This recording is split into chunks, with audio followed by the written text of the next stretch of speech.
Olá, aqui é a Ângela Natel e estou gravando essa aula especificamente para um estudo a respeito do nome de Jonathan em toda a Bíblia hebraica, né? Em toda a Bíblia no sentido geral, porque esse nome aparece na Bíblia hebraica, né? O que os cristãos chamam de Antigo Testamento.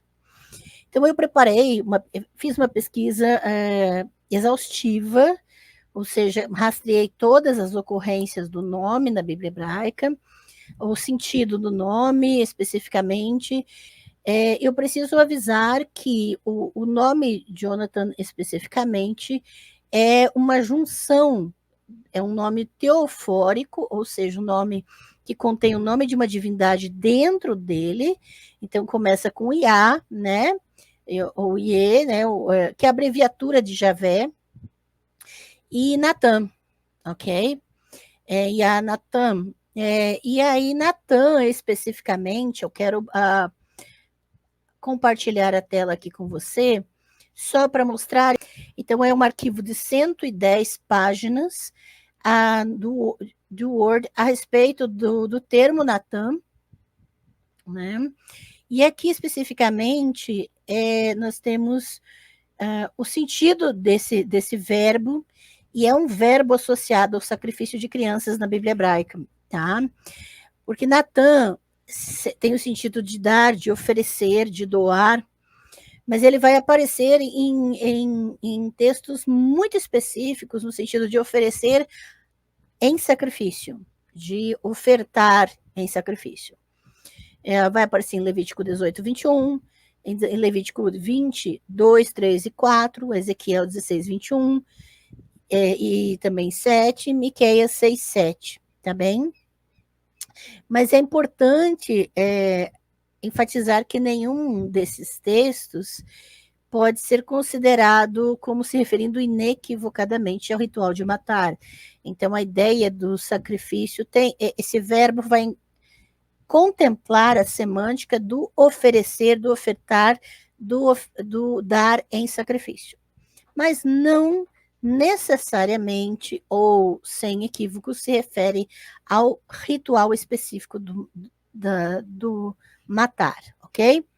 E aí, essas 110 páginas são todas as ocorrências do verbo Natan no hebraico.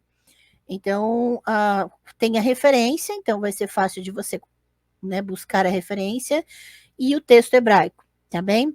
Esse arquivo é um arquivo extra referente ao verbo da raiz que aparece no nome de Jonathan, porque é Jonathan, tá? Então, vai aparecer em inúmeros sentidos. Por isso, o nome Jonathan vai ter alguns sentidos muito específicos, tá?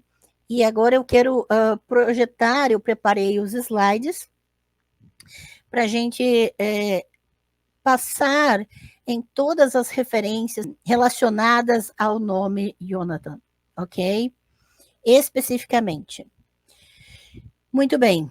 Então, eu vou falar Jonathan, mas não há som de J no hebraico, então o nome vai sempre ser pronunciado como se tivesse um Y no começo, tá? Então, Jonathan ou Yehonatan, né? Mas é a mesma questão. É um nome comum dado a homens, e esse nome vai significar Javé dá, Javé oferece, ou oferta, ou sacrifício para Javé, ou oferta para Javé, ou doação para Javé no hebraico. Então, o verbo Natan pode estar ali colocando Javé como aquele que oferece ou aquele que recebe a oferta. Tá bem? Então, vamos para as referências e comentários, todas as ocorrências, né? E alguns comentários referentes às figuras que aparecem com esse nome na Bíblia hebraica. Então, nós temos a primeira referência em Juízes 18, 30. Então, aqui tem o texto hebraico e, em seguida, uma tradução, né? E os danitas ergueram a estátua de Jonathan, filho de Gerson, filho de Moisés, ele e seus filhos foram sacerdotes da tribo dos Danitas até o dia em que a terra foi para o exílio. Tá, aqui tem algumas repetições, né? Sinto muito. Mas a grande questão aqui é que Juízes 18:30 contém uma referência de que Jonathan era o neto de Moisés, filho de Gerson. E nesse sentido aqui, ele vai estabelecer uma linhagem que, de alguma maneira, vai se tornar uma linhagem sacerdotal, mas não há necessariamente uma referência a Javé, ok? Isso é importante por algumas questões. No final, nos é dado o nome e a genealogia do levita da narrativa de Juízes 18. Então, você pode depois conferir a referência de Juízes 18, e no final vai aparecer essa genealogia desse levita, de que família ele é. E a genealogia marca um declínio acentuado. O próprio neto de Moisés é um mercenário sacerdotal, oficiando em um culto que será marginalizado com a centralização do culto a Javé, ou seja, a partir da centralização do culto a Javé, esse culto que é descrito aqui em Juízes 18 vai ser considerado marginal, vai ser considerado idolatria. Então, aqui tem-se possivelmente um resquício de uma tradição mais antiga em torno da figura de Moisés, porque essa tradição do levita, apenas 2 gerações depois de Moisés, pode ser um resquício da natureza politeísta de um Moisés real, um Moisés histórico, que não tem relação direta com as mitologias do livro de Êxodo. Porque nós vamos ter, por exemplo, lá no livro de Reis, a ideia da serpente de bronze, Nehushtan, dentro do templo, como um resquício de uma liderança desse Moisés histórico. E que esse Moisés não teria, de fato, sido um adorador de Javé somente. E aqui em Juízes 18, Jonathan, neto de Moisés, é um sacerdote de outras divindades e que, por isso, pode ser um registro mais antigo e verídico, né, em torno da família de um Moisés histórico. Ok?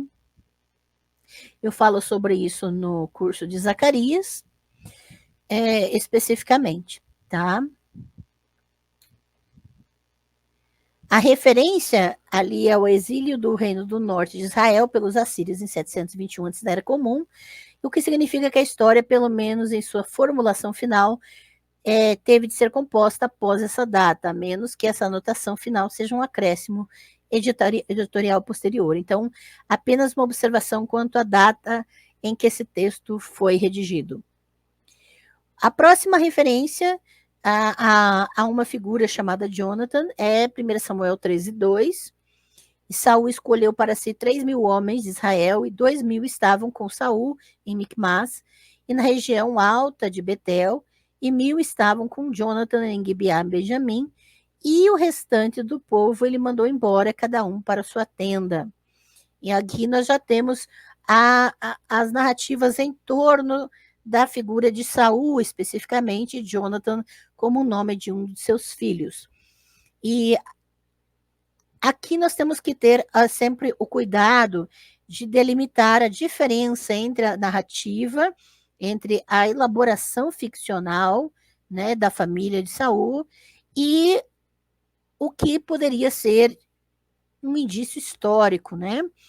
No curso Saul e o Usurpador Davi, eu trato da questão de Saul ser possivelmente a representação de um líder verídico, né? E tem alguns pesquisadores que relacionam Saul à figura de um líder chamado Labaiú, do Levante, e que tem registros históricos sobre esse Labaiú, e Saul é caracterizado de forma muito semelhante à descrita em torno dessa figura histórica chamada Labaiú, né?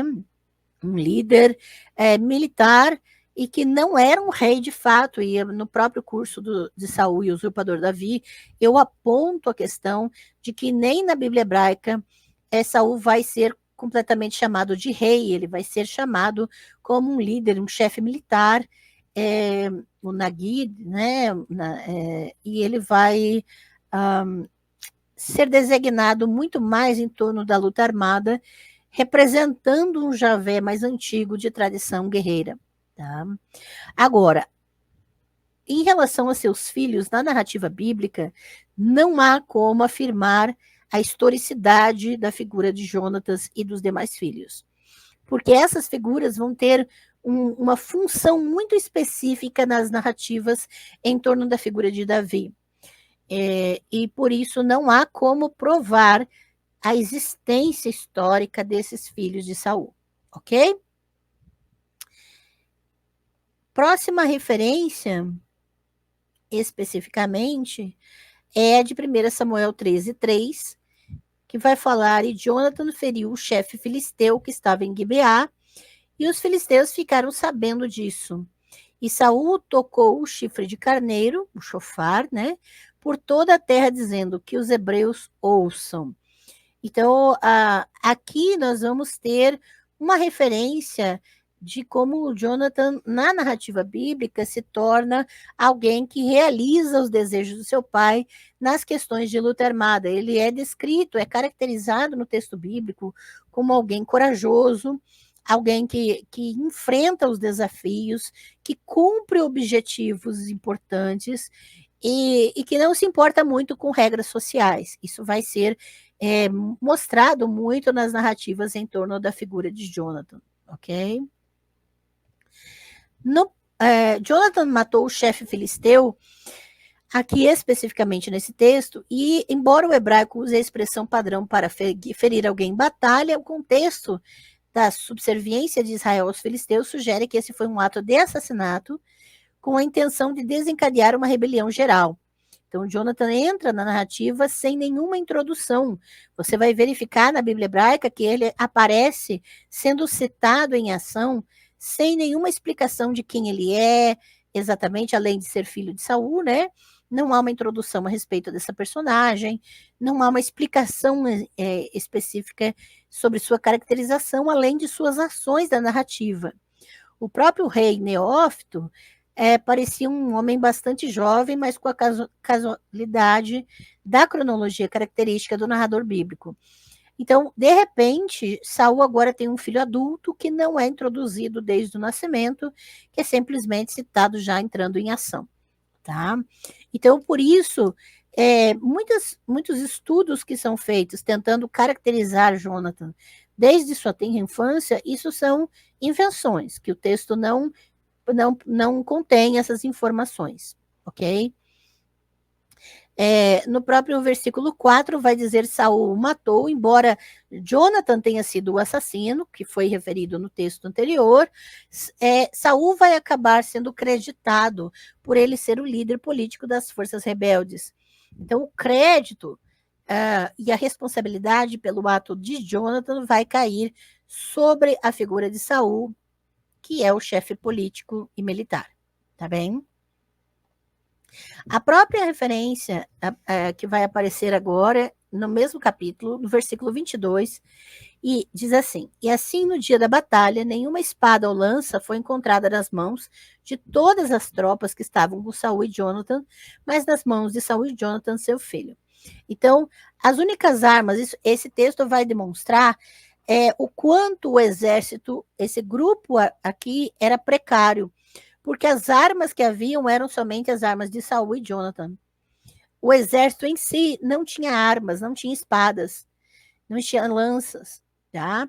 E o texto vai demonstrar que era uma precariedade, que somente os líderes do povo tinham essa instrumentalidade para a batalha, tá? A próxima referência que cita Jonathan está em 1 Samuel 14:1. Quando o dia amanheceu, Jonathan, filho de Saul, disse ao rapaz que levava sua armadura: venha, vamos atravessar para a guarnição filisteia, que está do outro lado. Mas ele não disse nada a seu pai. E aqui, nesse capítulo 14, quero incentivá-lo a ler o capítulo 14 de 1 Samuel, porque é uma narrativa interessante e que pode dar um indício a respeito do nome dessa personagem. como nós vimos no começo da explanação, o nome de Jonathan, assim como basicamente todos os nomes que aparecem nos textos da Bíblia hebraica, eles são intencionais. Eles têm um porquê, eles não são escolhidos aleatoriamente, principalmente porque nas culturas do antigo sudoeste asiático, os nomes eram escolhidos de acordo com circunstâncias, experiências. Muitas vezes a pessoa mudava de nome de acordo com pactos que eles faziam. E, como nós vimos no início da explanação, o nome Jonathan pode fazer uma referência a um sacrifício a Javé. E eu, particularmente, a partir da narrativa de 1 Samuel 14, eu tendo a compreender que Jonathan se tornou um sacrifício a Javé, ele foi morto, tá? Como sacrifício a Javé,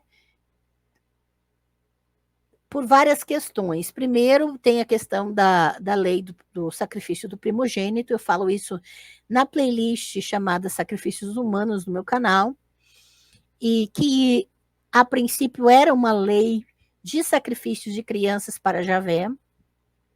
Então, toda a pesquisa relacionada a isso eu falo na playlist Sacrifícios Humanos, no meu canal do YouTube. E o nome Jonathan é um nome que se refere, tem a tendência de direcionar para esse sentido de uma oferta, um sacrifício a Javé. Eu ficaria sem nenhum tipo de comentário se não houvesse esse capítulo 14 de 1 Samuel. Porque esse capítulo 14 ele vai dar uma justificativa, uma indicação de que Jonathan poderia ou seria legítimo matá-lo. Tá?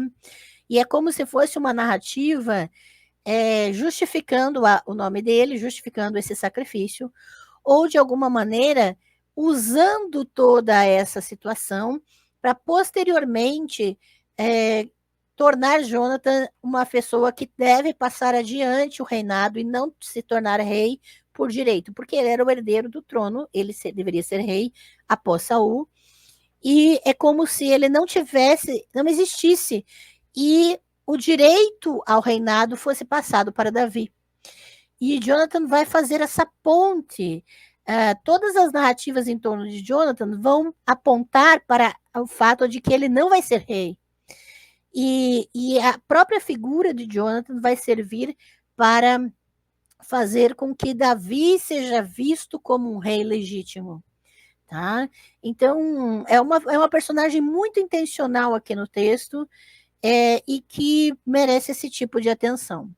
Então, nesse caso aqui, você vai ter os soldados de Saul acampados perto da guarnição filisteia.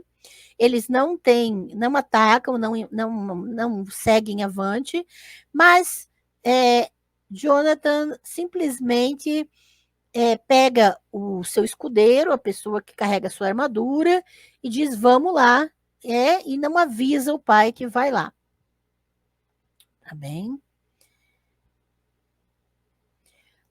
Então, mas a seu pai ele não contou. Supõe-se que seu pai o teria proibido que ele saísse numa missão tão perigosa, mas há também um contraste implícito entre Saul, sentado sobre a romanceira.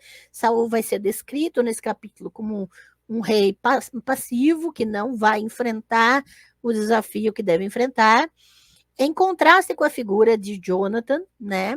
Porque Saul é hesitante em agir diante das forças superiores do inimigo, mas Jonathan é preparado para executar um ousado ataque de comando, e por isso ele seria um ótimo rei e herdeiro, mas a narrativa vai apontar para um juramento que vai dar legitimidade para que ele seja sacrificado, ainda que na narrativa em si ele não seja sacrificado. E de alguma maneira vai ser implícito que ele não vai ser rei depois de Saul. Tá bem? Próximo texto é 1 Samuel 14, 3. Iaías, filho de Aitube, irmão de Ecabode, filho de Finéias, filho de Eli, sacerdote do Senhor em Siló, portador do éfode, e as tropas não sabiam que Jonathan tinha partido. Por que é que tem toda essa explicação de que o sacerdote de Javé no santuário em Silo, né, ou Siló, não sabia que Jonathan tinha ido. Por que é que tem essa importância o sacerdote saber? Por isso eu recomendo, né, o curso Saul e o Usurpador Davi, porque no texto bíblico existem dois Javés. Um Javé mais antigo, as tradições mais antigas de Javé é que ele não era um Deus acima dos outros, ele era um Deus referente à luta armada, à guerra. Essa era a única função do Javé mais antigo. E por isso, outras funções, outras áreas da vida das pessoas eram jurisdição de outras divindades. Agora, quando você entende isso, os textos de Samuel vão trazer essas tradições mais antigas de Javé em torno da figura de Saul. E os santuários de Javé eram locais em que os sacerdotes davam autorização para os reis ou para as companhias militares. Quando havia uma guerra, o exército e os seus líderes iam pedir ou consultar Javé para ver se iriam ter sucesso ou não nessa empreitada. Porque Javé era um deus guerreiro, então ele que determinava quem ganhava e quem perdia na guerra. Então, essa a notação aqui de que o sacerdote não foi informado que Jonathan foi para a batalha, é como se simplesmente Javé não tivesse sido consultado sobre isso. Tá? Então, é uma anotação importante no texto que não pode ser passada despercebida. Tá?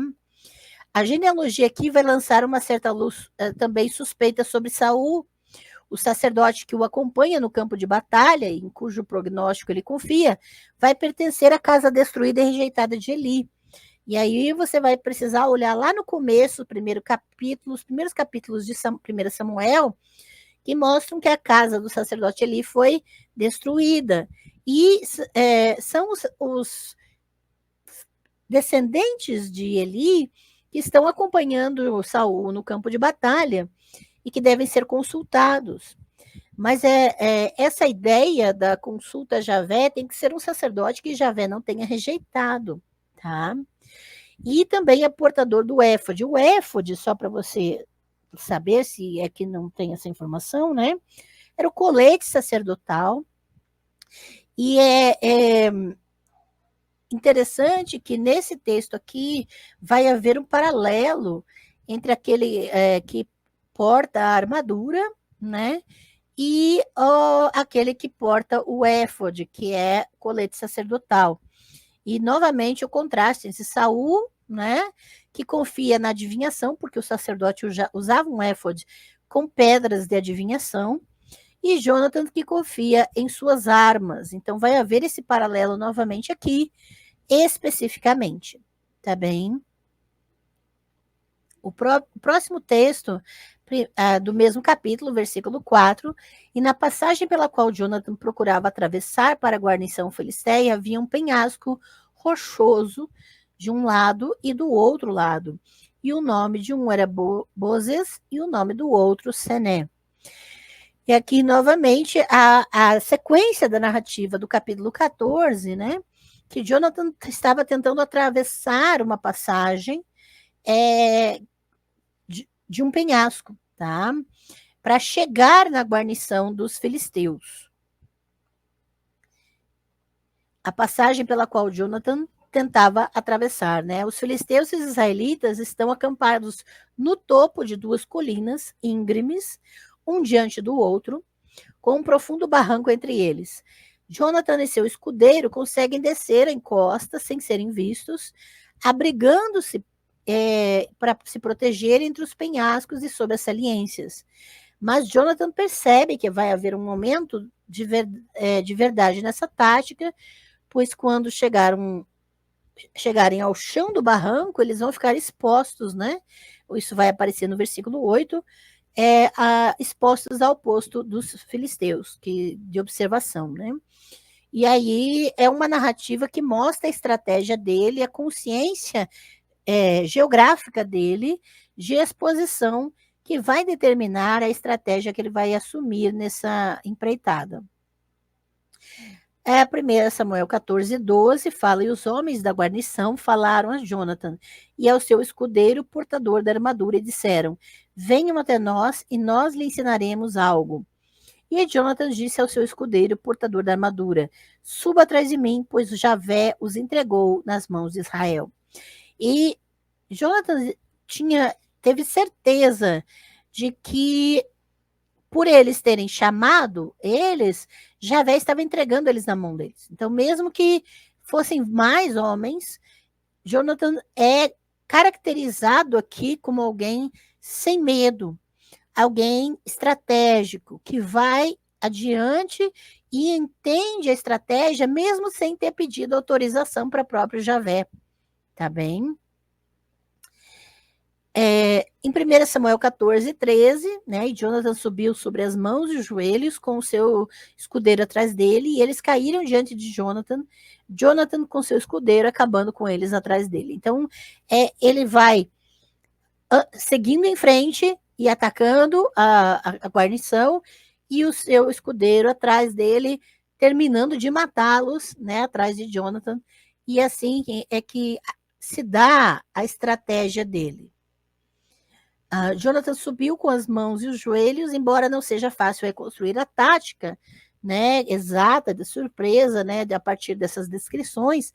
Essa anotação deixa claro que, em vez de subir a ladeira diretamente para o posto avançado filisteu, Jonathan e o portador de sua armadura conseguem se esgueirar para um lado e subir a ladeira por um caminho tortuoso, se agachando e rastejando para se abrigar entre as rochas e chegarem mais perto do posto filisteu sem serem detectados, tá? E assim eles conseguem, pelo elemento surpresa, atacar o maior número de pessoas. No versículo 14, o primeiro número de mortos que Jonathan, com seu escudeiro, matou cerca de 20 homens com flechas e pedras do campo. A tradução aqui está meio truncada, mas eu tentei deixar da maneira mais próxima do hebraico, tá? Possível, ainda fazendo sentido para nós, tá? Então, veja que os dois mataram, na narrativa aqui, cerca de 20 homens, e usando não só flechas, mas também pedras, e tendo um elemento de surpresa como vantagem, né, nesse caso. No versículo 17, e disse Saul aos soldados que estavam com ele, chamem a lista, orem e vejam quem se afastou de nós. E eles fizeram a chamada e vejam, Jonathan e seu escudeiro não estavam presentes. E aqui nós vamos ter exatamente quando Saul vai descobrir que Jonathan saiu e fez o ataque sem nenhum tipo de autorização ou permissão de Saul, né? Que não era exatamente o que Saul esperava, né? No versículo 29, Jonathan disse, meu pai provocou problemas para a terra, veja, por favor, que meus olhos se iluminaram, porque provei um pouco desse mel. E eu pulei a narrativa, eu fui direto para o próximo texto que menciona Jonathan, mas deixa eu só dar uma explicada, mas você mesmo pode conferir o capítulo 14 para entender a história. Basicamente, Saul faz um juramento, né? Um juramento de morte para quem quer que se alimentasse naquele período. Para Saul era importante esse jejum para que eles estivessem atentos e prontos para qualquer batalha em nome de Javé. Então, Jonatas não estava presente quando Saul faz esse tipo de juramento, esse tipo de anúncio, que quem comer nesse tempo vai morrer, vai ser executado. E Jonatas, né, cansado do ataque, ele vai lá e ele pega o mel que achou, comeu, né, e basicamente agora vai ter essa narrativa de que Jonathan, ele merece a pena de morte por ter quebrado um juramento que Saul fez na ausência de Jonathan. E olha que Jonathan ainda responsabiliza Saul por os problemas, né? E Jonathan ainda vai argumentar, dizendo: olha, como o fato de eu comer deixou com meus olhos brilhando, eu fiquei mais disposto e fui capaz de fazer o que eu fiz. Então ele mostra que aquele ritual, né, específico de Saul era inútil.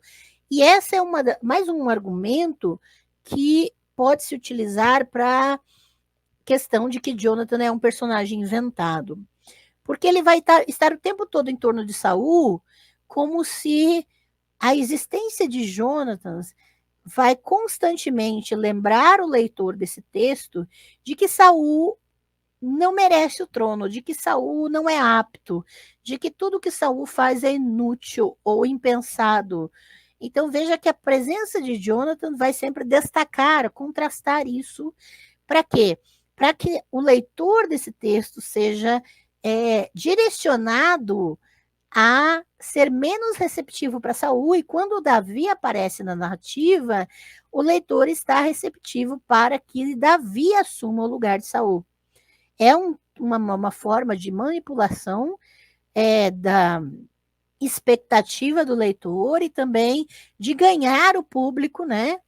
Para que não torça por Saul, para que Saul seja cada vez mais evidenciado como alguém inútil ou inapto para governar, tá?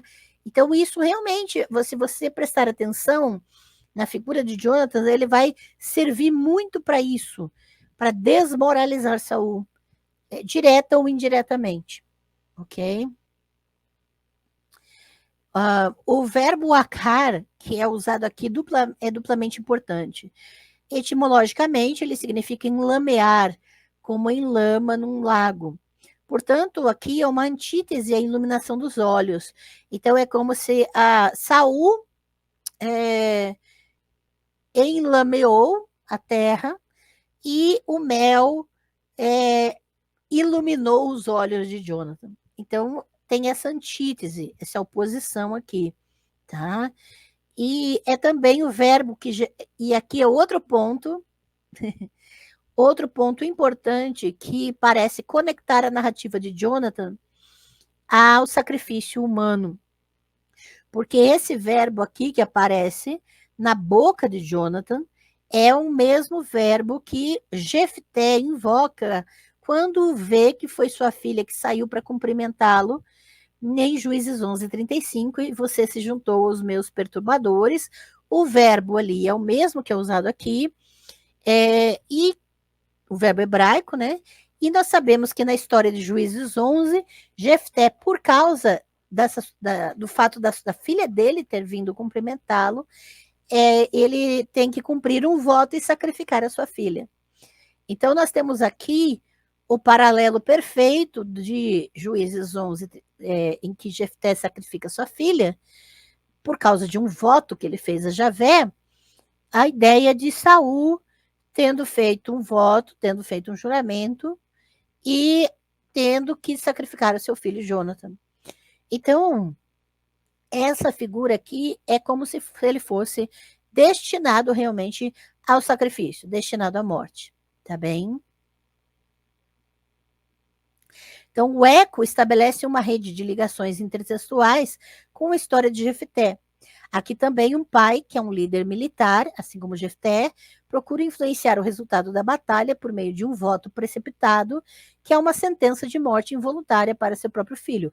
É o mesmo paralelo com a história de Juízes 11 de Jefté, tá?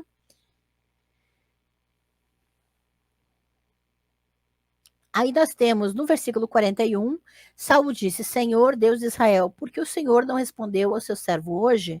Se há culpa em mim ou em meu filho Jonathan, ó Senhor, Deus de Israel, mostra Urim, e se houver teu povo Israel, mostra Tumim. E a sorte caiu sobre Jonathan e Saul, e as tropas saíram limpas. O que está acontecendo aqui? No colete sacerdotal, então, há duas pedras, Urim e Tumim, e essas duas pedras, elas são para respostas binárias. E Saul agora precisa descobrir quem comeu, né? Quem comeu exatamente quem quebrou o juramento E ele pergunta se a culpa está no povo ou se nele e em Jonatas. Então ele pega uma pedra para ele e Jonathan e outra pedra para o povo para tirar a sorte, ok? Então o Urim e o Tumim eram 2 objetos divinatórios anexados ao éfode, que é aquele colete sacerdotal. Então, provavelmente num compartimento especial. Eles podem ter sido na forma de pedras ou fichas com letras. Eles forneciam indicações binárias, né?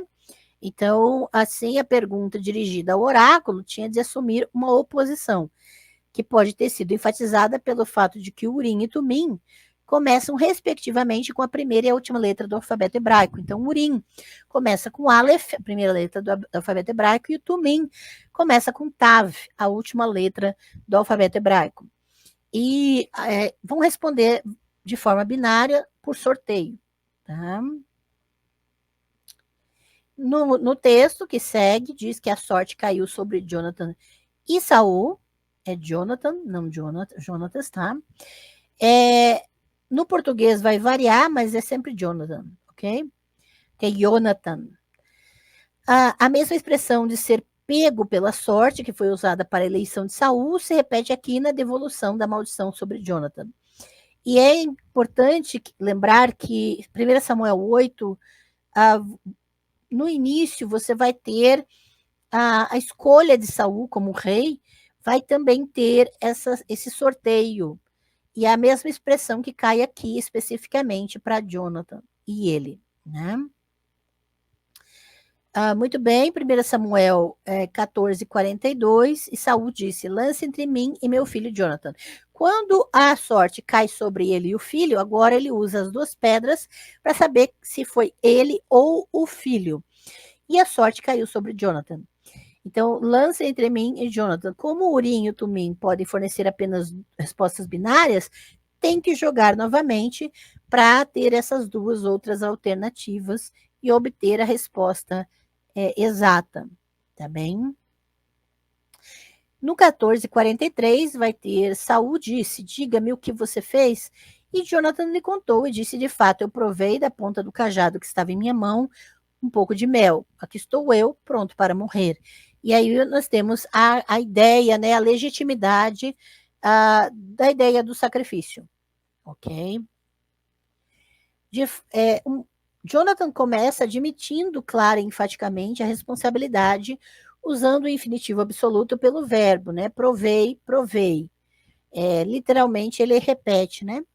Mas ele escolhe com precisão o verbo mínimo provar em vez de comer e retém seu objeto mínimo, um pouco de mel, para o final da frase.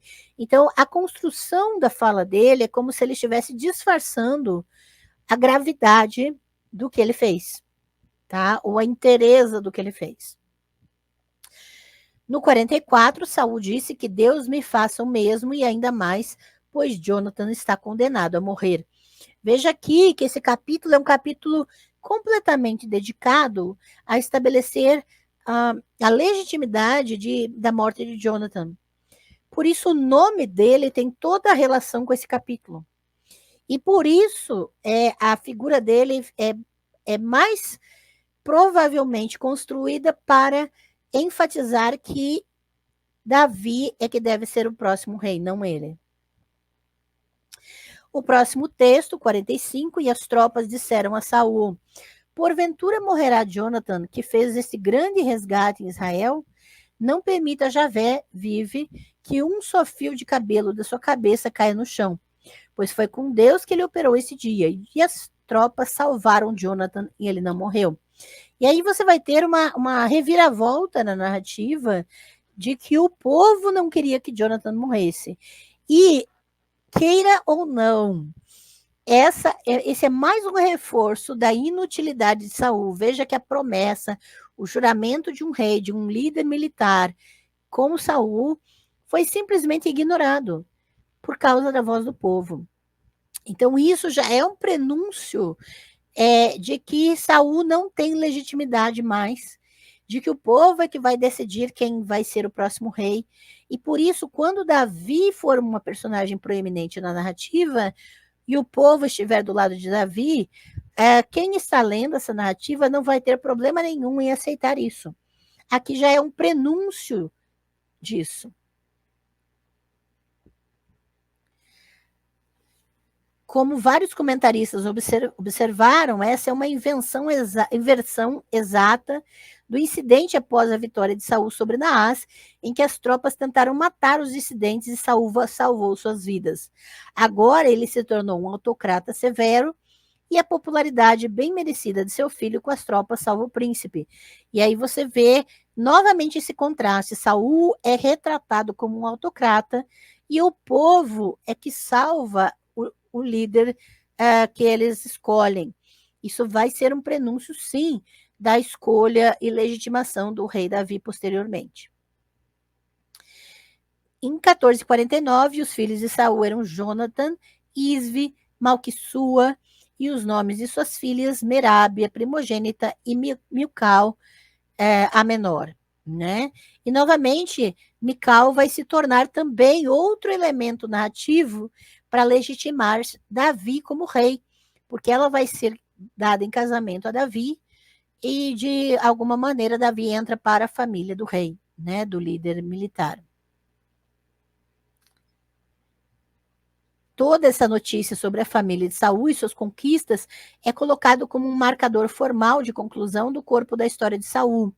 O que se segue é o episódio que o desqualificará definitivamente para o trono aos olhos de Samuel, e então Davi entrará em cena. Então veja que há toda uma preparação narrativa que os redatores estão colocando. E é importante lembrar essa questão, que no antigo sudoeste asiático, a literatura hebraica começa a ser produzida a partir do século VIII, antes era comum, não antes disso.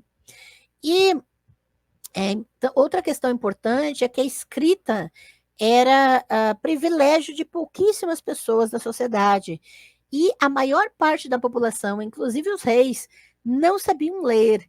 Eram os escribas, uma elite específica que tinha acesso à escrita.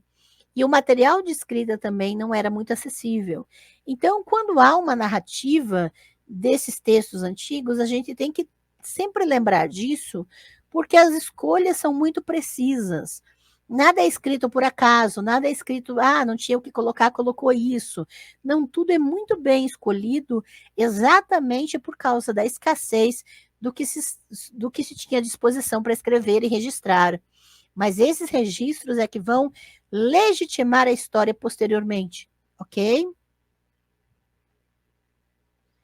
O episódio em que Saul pronuncia uma sentença de morte sobre seu filho e herdeiro anuncia o encontro climático com Samuel sobre Amaleque, no qual o profeta pronunciará o fim da incipiente dinastia de Saul. Por fim, Saul e Jonathan, as partes indicadas conjuntamente pelo primeiro lançamento do Urim, perecerão em batalha no mesmo dia.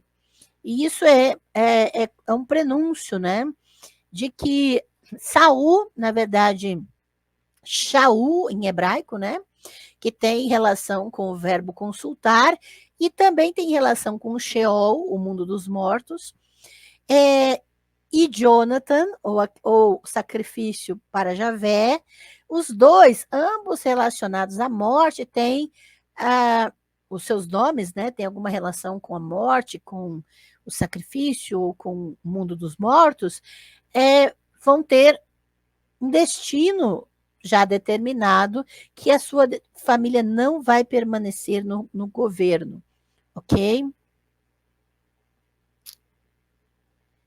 Muito bem. 1 Samuel 19:1 vai citar, então Saul disse a Jonathan, seu filho, e a todos os seus servos para matarem Davi. E aí, quando chega nessa parte da história, nós já temos um Saul enfurecido e querendo se livrar desse concorrente que surge nas narrativas. Tá? Mas Jonathan, filho de Saul, gostava muito de Davi, e Jonathan disse a Davi: Saul, meu pai, quer matá-lo, por isso agora vigie, ore pela manhã e fique em um lugar secreto e se esconda. E eu, por minha vez, sairei e ficarei ao lado do meu pai no campo onde você está e falarei de você para meu pai. E se eu vir alguma coisa, lhe direi. Então você vai ver que essa figura de Jonathan, e especificamente vai se afeiçoar a Davi e vai protegê-lo. Então veja que agora essa figura que era para ser o herdeiro, o próximo rei, ele naturalmente vai aceitar que outro seja rei no lugar dele. Ele vai proteger esse próximo rei. Então, fazendo com que a própria narrativa seja construída e direcionada para favorecer Davi. E Jonathan falou bem de Davi a Saul, seu pai, ele disse: não se ofenda o rei contra seu servo Davi, porque ele não o ofendeu e suas ações têm sido muito boas para com o Senhor. E ele tomou a sua vida em suas mãos e derrotou o filisteu, e Javé deu uma grande vitória a todo Israel. Vocês viram e se alegraram, e por que se ofenderiam com sangue inocente para matar Davi sem motivo? Aqui, Jonathan é colocado como a figura de intercessão por Davi. Ele vai diante do pai e confronta esse mal-estar, esse sentimento de raiva, de competição de Saul, né? E nesse ponto da narrativa, Saul aceita a intercessão do filho. Olha só, e Saul deu ouvidos à voz de Jonathan e jurou: vive Javé, que ele não morrerá. Então Jonathan chamou Davi e Jonathan lhe contou todas essas coisas. E Jonathan levou Davi a Saul e ele o serviu como nos tempos passados. Então, ainda nessa altura da narrativa, Saul ouve a intercessão de Jonathan por Davi e novamente aceita Davi em sua corte, né? Mas vai haver uma outra reviravolta, né? De acordo com a prática bíblica de usar epítetos relacionados para enfatizar um ponto temático, Jonathan é identificado como filho de Saul no exato momento em que ele toma Davi contra seu pai. Tá? E isso é importante, porque Jonathan ele vai ser chamado de filho de Saul, ele teria direito ao trono, mas ele não é em momento algum indicado para isso, tá? E o poder real de Saul é palpável no diálogo de Jonathan com Saul, pois o seu próprio filho tem o cuidado de se dirigir a ele pelo título na terceira pessoa, de forma reverente, que o rei não se ofenda. Então você vê a questão do poder ali, do jogo do poder, muito bem identificado no próprio diálogo entre pai e filho. Saul deu ouvidos à voz de Jonathan e jurou.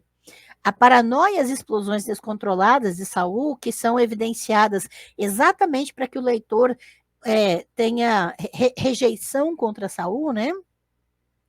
Se manifestam em um ciclo intermitente. Ele é receptivo à voz da razão e da consciência e jura, presumivelmente de boa fé, não prejudicar Davi. Mas outras evidências do brilhantismo militar de Davi vão desencadear outra rodada de impulsos violentos. Em consequência, nessa sequência da narrativa, Davi oscila entre ser uma pessoa proscrita e alguém que Saul espera que seja um membro fiel de sua corte. E, de certa maneira, isso vai alternar até culminar numa completa oposição entre Saul e Davi. E Saul se irritou com Jonathan e ele disse: ó filho de uma mulher perversa e desobediente, não sei por que você escolheu o filho de Jessé para sua própria vergonha, a vergonha da nudez de sua mãe. E aqui eu trouxe a tradução literal do texto hebraico, porque são referências importantes no imaginário cultural da época. Tá? A forma como Saul chama Jonathan por proteger Davi. Então, ó filho de uma mulher perversa e desobediente. Todas as traduções do inglês e a maioria em português também tratam esse último termo hebraico, mardut, como rebelião, derivando-a da raiz de rebelar-se em hebraico. Mas essa forma com o sufixo ut de abstração seria anômala no hebraico, enquanto a vocalização do texto recebido produz uma palavra hebraica bem conhecida no hebraico rabínico, que vai significar disciplina. Então, o ideal é perversa contra a disciplina ou desobediente. Por isso eu escolhi nessa tradução trazer a ideia de desobediente, porque no hebraico vai dar essa ideia.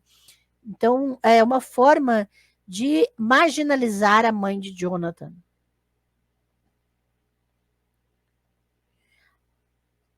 Então, ainda tem a expressão a vergonha da nudez de sua mãe. Isso é bastante violento, e nudez refere-se à parte sexual, tá? Então, vai ser uma expressão tabu aqui que Saul vai invocar. Quando Saul denuncia Jonathan por deslealdade, né? Até a vergonha da nudez de sua mãe, o termo se aproxima de uma expressão que é um desrespeito e beira a obscenidade, tá? Pois referências às nádegas da mãe são usadas em árabe e em outras línguas.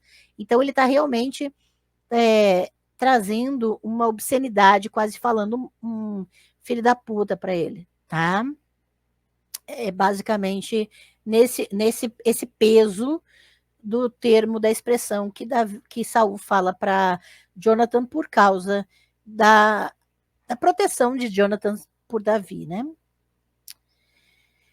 1 Samuel 21, cita Jonathan, né? Davi viu que Saul tinha saído em busca de sua vida e Davi estava no deserto de Zif, no bosque, e Jonathan, filho de Saul, levantou-se e foi ter com Davi no bosque e lhe pediu que se animasse em Javé.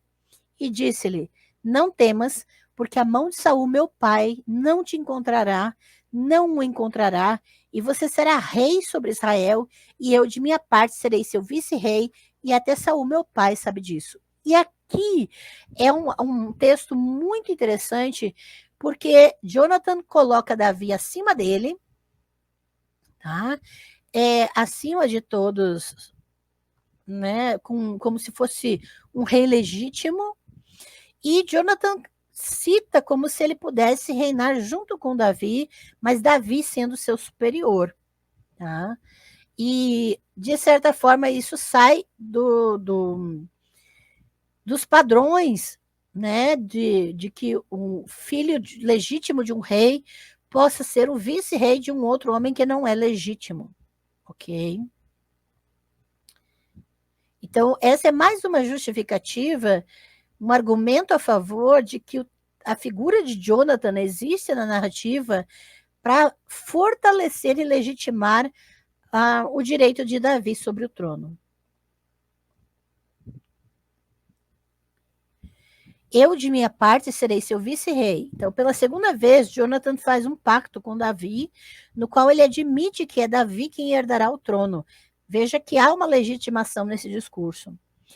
Há um padrão de repetição incremental aqui, e somente agora Jonathan especifica que ele será o vice-rei de Davi. Literalmente, né, o segundo. Não é vice-rei o termo em hebraico, mas é segundo, Mishneh. Eu serei o segundo. Mas essa é uma elipse, né, de Mishneh Lemelech, segundo para o rei.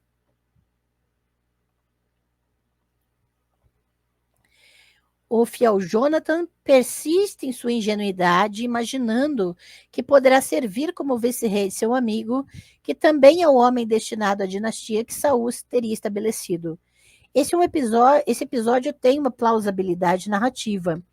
Jonathan primeiro confirmou um pacto com Davi quando lhe disse que ele deveria fugir de Saul.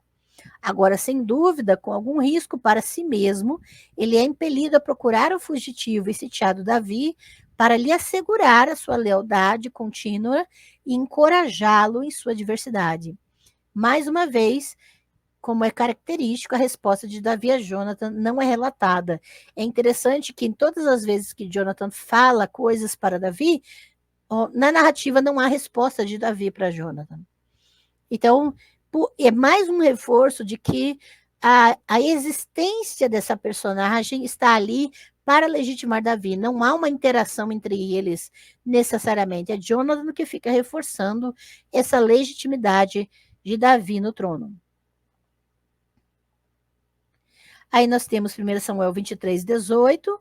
Os dois selaram um pacto perante Javé e Davi ficou no bosque, mas Jonathan foi para sua casa. Nós temos aqui esse pacto entre Davi e Jonathan. Eu vou falar no final sobre a relação dos dois, tá? Segundo Samuel 1:4, vai tratar, Davi lhe disse, o que aconteceu? Ore, diga-me. E ele disse, as tropas fugiram da batalha, e também muitas das tropas caíram e morreram, e também Saul e Jonathan, seu filho, morreram. Quando Davi fica sabendo da morte de Saul e Jonathan, que morreram em batalha, tá? Lembrando que como se o destino deles estivesse selado pelo narrador, por causa dos seus nomes, né? Então, as palavras que ele usa, Mehayá, Radavar, são idênticas àquelas ditas ao mensageiro que traz a notícia da derrota desastrosa para Eli, em 1 Samuel 4,16. Então, há vários outros ecos aqui daquela cena anterior, como uma desgraça aconteceu, como se a Javé tivesse se ausentado, né? Algo bem terrível mesmo. No 1:5, né? Segundo Samuel 1:5, Davi perguntou ao rapaz que ele falava: como sabe que Saul morreu e Jonathan, seu filho? Aí a repetição dessa frase, né? Como observou Folkman, chama atenção para o ato de contar. E ao enfatizar esse ato, pode nos fazer pensar se é um relato autêntico ou uma invenção. Porque é como se ele tivesse contando uma historinha, tá? Fica um texto meio estranho, não verossímil, tá? E eles gritaram, choraram e jejuaram até tarde por Saul e por seu filho Jonathan, pelo povo do Senhor e pela casa de Israel por terem caído à espada. Tá? E aí você vai verificar uma questão importante, porque a narrativa o tempo todo tenta convencer o leitor de que Davi merece o trono, de que Saul não merece. Mas como Saul e Jonathan morreram no mesmo dia em batalha, a reação de Davi é importante também para manter a legitimidade dele como rei. Ele não pode parecer feliz. Ele tem que fazer com que todo o povo se entristeça, ele tem que parecer justo, bom, né? Compassivo com a morte, mesmo que seja do seu adversário. Isso é importante para a imagem de Davi, tá? Então, Davi cantou essa lamentação por Saul e por Jonathan. Então, desde 1 Samuel 16, nós temos conhecimento do dom de Davi como tocador de lira e presumivelmente como cantor. Somente agora o ouvimos em ação como cantor-poeta. Esse lamento grandiosamente ressonante, em dicção épica arcaica, marca um grande momento de transição na narrativa mais ampla, quando a história de Davi e Saul se torna a história somente de Davi. É também outra declaração pública de Davi que serve maravilhosamente a seus propósitos políticos, que celebra seu rival morto ao mesmo tempo em que lamenta sua perda e assim atesta que Davi nunca poderia ter desejado a morte de Saul. Então, e toda essa lamentação de Davi vai servir para fins políticos, sim, para que ele seja reconhecido como um rei legítimo. E a lamentação de Davi, do sangue dos mortos, da gordura dos guerreiros, o arco de Jonathan não recuou e a espada de Saul nunca se afastou vazia. Saul e Jonathan, amados e queridos em sua vida e em sua morte, não se separaram. Eram mais velozes do que as águias e mais fortes do que os leões. O arco de Jonathan e a espada de Saul, né? Após a imagem do implemento de defesa, o escudo deixado de lado, temos uma imagem retrospectiva dessas duas armas ofensivas destruindo o inimigo. E eu quero aproveitar e recomendar a live que gravei essa semana no canal, chamada Masculinidades Fálicas, é o capítulo 6 da playlist Deus, uma Anatomia, em que eu falo sobre o sentido de arco e espada como símbolos da hipersexualização masculinista nos textos, tá? Não esqueça de conferir a live depois. Muito bem. E em sua vida, em sua morte, não se separaram. Essa é, obviamente, uma idealização extravagante, né? Por parte de quem escreveu esse texto, já que pai e filho estavam quase separados e por 2 vezes Saul quase matou Jonathan, né? E agora tem esse ideal, né, de que em sua vida e sua morte não se separaram. Isso é realmente algo para tentar apagar um pouco a ideia da complexidade da relação de Saul e Jonathan, e também colocar mais uma vez um ponto positivo para Davi, que tinha esses bons olhos sobre Saul, né? Segundo Samuel 4:4, Jonathan, filho de Saul, tinha um filho coxo de 5 anos de idade. Quando chegou a notícia de Saul e Jonathan de Jezreel, e sua ama o levou e fugiu, e aconteceu que na pressa de fugir ele caiu e ficou aleijado, e o seu nome era Mefibosete, ou Mefiboshete, né? Boshete é vergonha em hebraico, em hebraico seria Mefiboshete, né?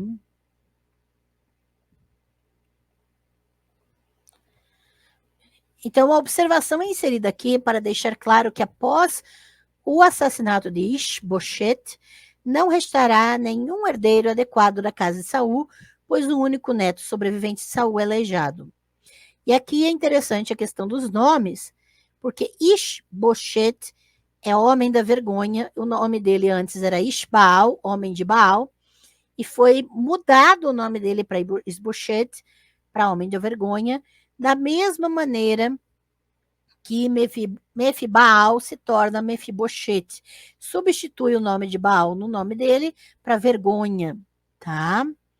Ou seja, associa o nome deles ao culto politeísta. Então, o redator está aqui trazendo uma nota de vergonha mesmo, de marginalização dos descendentes de Saul. Tá? Segundo Samuel 15:27, e o rei disse a Zadok, o sacerdote: está vendo? Volte para a cidade em paz, e Aimás, seu filho, e Jonathan, filho de Abiatar, seus 2 filhos com você.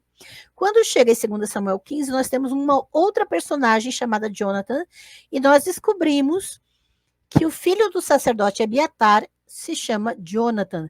Nós temos mais uma figura ligada à linhagem sacerdotal. Lembra que a primeira menção de um Jonathan na Bíblia hebraica é uma linhagem sacerdotal, neto de Moisés. Tá? E nós vamos ver isso, é um levita, né? Jonathan, lá em Juízes, foi a primeira referência que vimos aqui. E agora nós temos um outro Jonathan, que é filho do sacerdote, Abiatar. Próxima referência, e quero só reforçar, né? Isso aqui é mais uma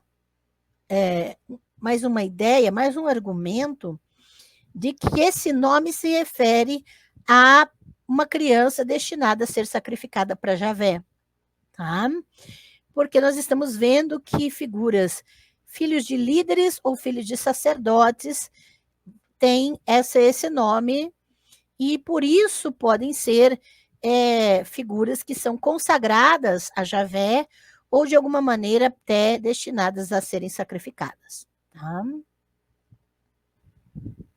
E segundo Samuel 15:36, olhem, ali com eles estão seus 2 filhos, Aimás, que é de Zadok, então você tem um filho da linhagem sacerdotal de Zadok, e Jonathan, que é de Abiatar. Jonathan, então, é de uma linhagem mais popular, né? Não tão ligada ao culto centralizado, pode estar envolvido em culto politeísta, e Zadok é um culto centralizado a Javé, tá bem? Nós temos agora, segundo Samuel 17:17, Jonathan e Aimás, os 2 filhos dos 2 sacerdotes, estavam em El Rogel, e a escrava e informá-los, e eles iam informar o rei Davi, pois não podiam ser vistos entrando na cidade. Vemos então os 2 filhos dos 2 sacerdotes agindo como espiões para Davi. E os servos de Absalão, agora segundo Samuel 17:20, foram ter com a mulher da casa e lhe disseram: onde estão Aimás e Jonathan? E ela lhes disse: eles passaram pelo reservatório de água. E eles procuraram e não encontraram nada e voltaram para Jerusalém. E aí nós temos a questão, a crise entre Davi e seu filho Absalão. E quem estava ajudando Davi eram os 2 filhos dos sacerdotes. Tá?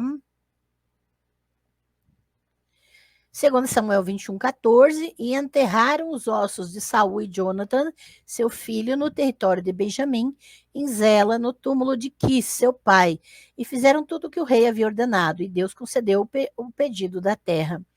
Então veja que Davi está novamente realizando um desejo da família de Saul de enterrar adequadamente, né, naquela terra que é devida a eles, e isso vai promover a fama de Davi, tá? Então deve-se observar que o fim da fome, nesse caso na narrativa aqui, não veio com a morte em sacrifício dos 7 da casa de Saul. Davi vai matar sim 7 pessoas da casa de Saul, mas segundo a narrativa, o fim da fome vem somente depois que todos eles, juntamente com o próprio Saul e Jonathan, recebem um sepultamento adequado num lugar próprio para isso, tá? E nessa estranha história, Davi é visto entregando os descendentes sobreviventes de Saul para serem mortos.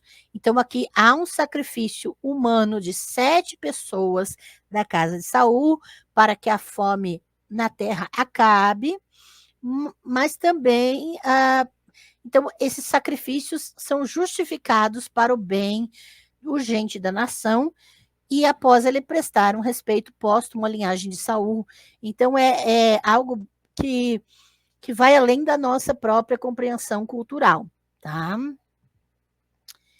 Por isso eu recomendo a playlist Sacrifícios Humanos para aprofundar esse entendimento. É possível que essa história reflita uma tradição narrativa alternativa à mais politicamente complexa da história de Davi, propriamente dita, por meio da qual Davi é exonerado do que pode muito bem ter sido uma acusação generalizada de que ele deliberadamente eliminou todos os herdeiros de Saul, com exceção de Mefibosete. Então, nessa narrativa pode conter, sim, resquícios de fatos de que Davi só chegou à liderança por ter sacrificado todos os herdeiros de Saul.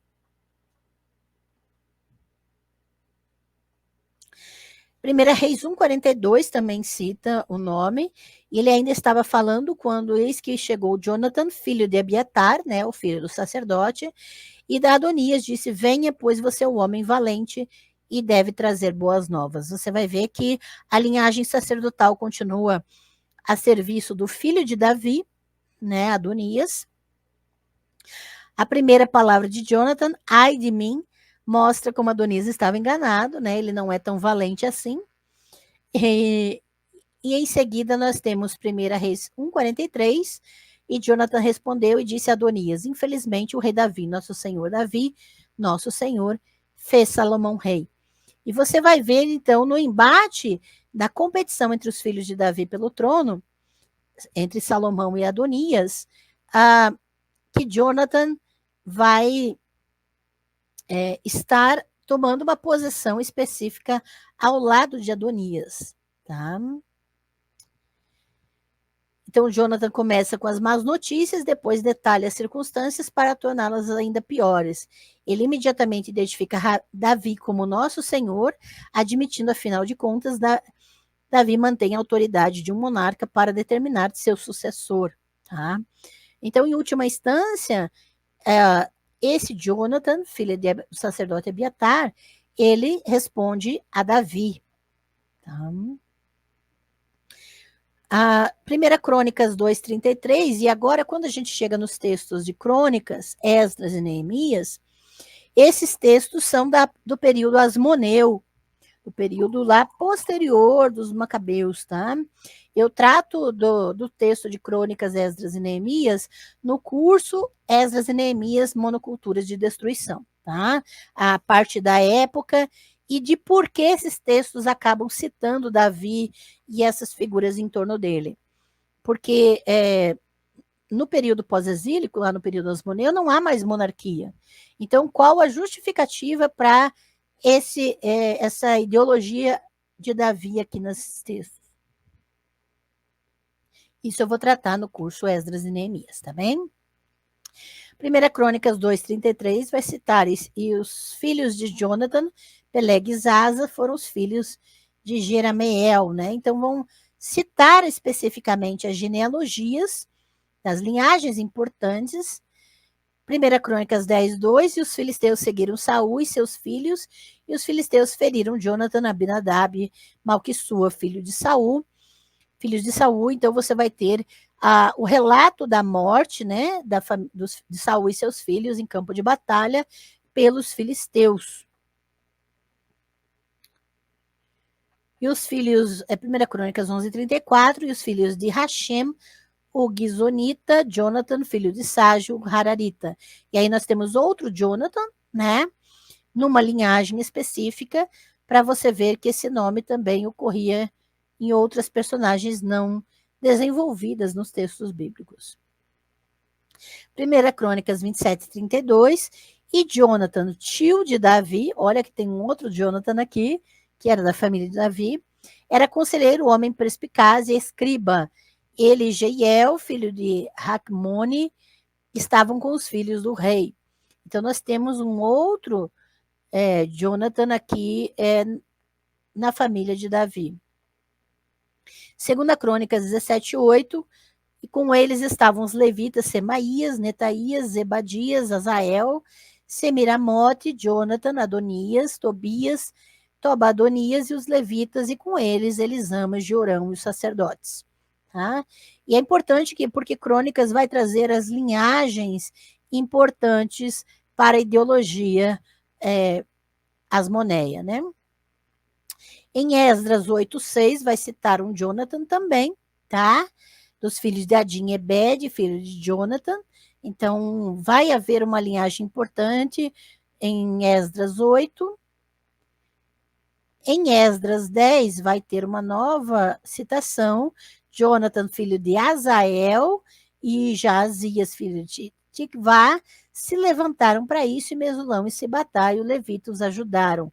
Então, figuras importantes para a ideologia sacerdotal em torno de Esdras, né, especificamente. Neemias 12:11, Joiada gerou Jonathan, e Jonathan Jadua, outra linhagem importante em Neemias. Neemias 12:14, Melicud, Jonathan de Shebaniá, José, né? E em Neemias 12:35, e dos filhos dos sacerdotes com trombetas, Zacarias, filho de Jonathan, filho de Semaías, filho de Matanias, filho de Mecaías, filho de Zacur, filho de Asaf. Nós temos aqui uma linhagem sacerdotal levítica com mais um Jonathan nessa linhagem, tá? Então veja que esse nome ele vai configurar em linhagens importantes sacerdotais levíticas de lideranças, tá? Porque é um nome específico de alguém consagrado a Javé e pode sim se referir também a uma criança sacrificada, tá? Agora, para finalizar, eu só queria abordar rapidamente a relação de Davi e Jonathan a partir do que se pode afirmar sobre o texto hebraico. Eu não vou entrar em especulação, eu vou falar somente o que pode ser entendido do texto hebraico. A história de Davi e Jonathan recebeu considerável atenção acadêmica nos últimos anos. Situado nos 2 livros de Samuel, este é o único texto na Bíblia hebraica retratando o amor entre 2 homens não relacionados pelo parentesco entre si. Ela se desenrola em meio à ascensão ao estrelato político de Davi, um menino pastor de Belém. Contra todas as probabilidades, ele é selecionado pelo profeta Samuel para se tornar o sucessor do rei Saul, cuja residência é em Gibeá de Benjamim. E você pode depois conferir as referências que estão aqui na tela, tá? Lembrando que você pode adquirir o curso Saul e o Usurpador Davi para ter muito mais materiais relacionados e fundamentação teórica para mais aprofundamentos, tá bem? Em narrativas desconexas que demonstram a variedade de redatores, nós vamos, se você fizer uma análise, isso nós vemos no curso do Saul e o Usurpador Davi, que há evidências no próprio texto de que não há um só redator do texto, há vários redatores que juntaram os textos, Davi se torna imensamente popular. As pessoas comuns o amam, incluindo os cortesãos de Saul, o próprio Saul e seu filho Jonathan. A filha de Saul, Mical, se apaixona por Davi e tem permissão para se casar com ele, refletindo uma estratégia política para tomar o trono. Então você tem o amor a Davi é também uma legitimação dele para o trono, tá? Focando especificamente na história de Davi e Jonathan, trata-se de uma relação complexa que envolve questões de lealdade pessoal, compromisso, garantia de poder político e sucessão ao trono. Não há, pelos termos hebraicos utilizados na narrativa, nenhuma possibilidade de se afirmar que se tratava de uma relação que envolvesse performance sexual. Não há nada no texto hebraico que indique performance sexual, ok? O pacto deles pode ser profundamente pessoal, mas ainda assim é um pacto político. A linguagem do amor no texto hebraico é típico dos tratados de aliança no antigo sudoeste asiático. Não há nada inerentemente homossexual na forma como Jonathan e Davi interagem, incluindo a emocionante cena de despedida em que eles se beijam. Isso não significa relação homoafetiva. Essa atitude aparece em inúmeros tratados da antiguidade, sem conotação sexual alguma. Interpretar outra cultura, outra época e outra localidade por meio de nosso próprio imaginário é um grande equívoco, como os estudos antropológicos e culturais ensinam.